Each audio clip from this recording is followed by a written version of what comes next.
उन बारगाह में जिते इश्क जो इमाम जी.एम. सैयद बणिजे,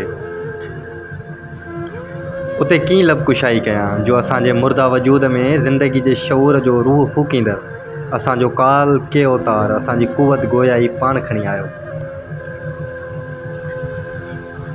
हर तारीख़ में झाती पाए ॾिसो सिंध खे कंहिं ज़बान ॾिनी।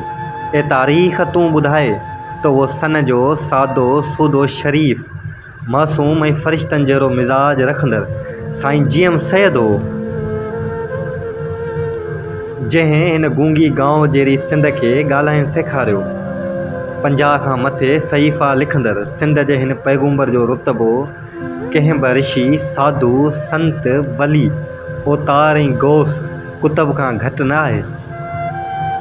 जो हिन जो वजूद सिंध लाइ मेहंदी मऊद हो, हिन सिंध खे सम्झो ऐं सिंध लाइ निजात जो तसवुरु ॾिनो। कार्ल मार्कस खां 2.5 सदियूं अॻु झोक में कमियूं बर्पा कंदड़ सूफ़ी शाह इनायत जे देस में जी.एम. सैयद भला कंहिं लेनिन ऐं माओज़ी तंग खां घटि आहे छा, जंहिं ज़िंदगी भर समाज जी जराही कंदे गुज़ारी।